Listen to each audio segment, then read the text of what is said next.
एक छोटे से गांव में एक पुराना हाउस था जिसे सभी गांव वाले गुमगुमा हाउस कहते थे। यह हाउस बहुत अजीब और डरावनी थी जिसे गांव वाले देखकर ही डरते थे और रात को उस डरावनी आवाज़ के डर से कोई भी गांव वाले घर से बाहर नहीं निकलते थे। गांव वाले ये भी कहते थे कि उस हाउस में चुड़ैल का साया है।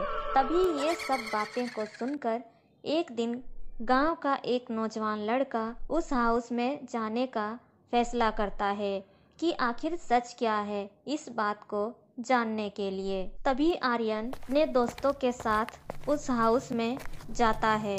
हाउस में जाते ही आर्यन का एक दोस्त कहता है, यार कितना डरावना हाउस है यह। तभी आर्यन कहता है, हाँ सचमुच यहाँ कुछ अजीब है। यह कहते हुए सभी दोस्तों ने हाउस के अंदर प्रवेश किया और वहां उन्हें प्रवेश करते ही अनेक अजीब और डरावनी चीजें देखने को मिली। तभी अचानक वे अपने एक खोए हुए दोस्त की आवाज सुनी। यार क्या तुम्हें कोई आवाज सुनाई दी? हाँ आर्यन, लगता है हमें जल्दी से यहाँ से निकलना चाहिए। वे जल्दी से हाउस से बाहर निकल गए लेकिन उन्होंने अपने दोस्त को नहीं देखा। आर्यन ने उसे फिर से ढूंढने की कोशिश की लेकिन कुछ भी नहीं मिला। वह फिर से हाउस की ओर देखने चला गया और वहां उसने एक डरावनी चुड़ैल को अपने दोस्त को ले जाते हुए देखा। उसने डर के साथ अपने दोस्त को बचाने की कोशिश की और चुड़ैल से लड़ने का हिम्मत किया। आर्यन ने डर के साथ अपने दोस्त को बचाने का प्रयास किया लेकिन उसने चुड़ैल से लड़ते हुए अपने दोस्त को नहीं बचा सका। तभी चुड़ैल गुस्से से भरपूर हो गई और उसने आर्यन को एक डरावनी शपथ दे दी। अगर तुम्हें अपने दोस्त को बचाना है तो इसकी कीमत अब तुम्हें चुकाने पड़ेगी। तभी आर्यन कहता है, मुझे कुछ नहीं पता, तुम क्या चाहती हो? तभी चुड़ैल कहती है, मुझे तुम्हें उसी तरह डराना होगा जैसे तुम्हारे दोस्त को मैंने डराया था।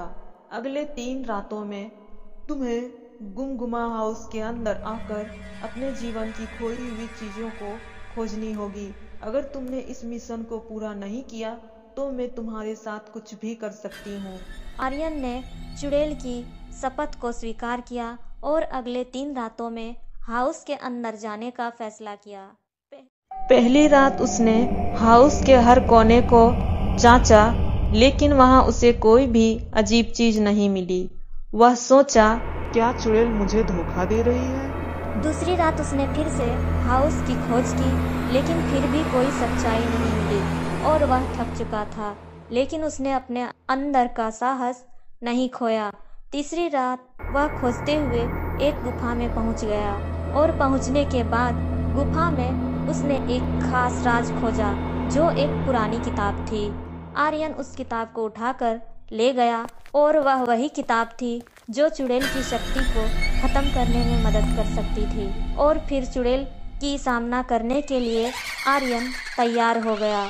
उसने चुड़ैल से लड़ना शुरू किया और उसे किताब की शक्ति से जला दिया और गांव वाले को उस डरावनी चुड़ैल की शक्ति से हमेशा हमेशा के लिए मुक्त कर दिया। और इस तरह से आर्यन के हिम्मत और जज्बे से सभी गांव वाले मिलजुल कर खुशी खुशी रहने लगे।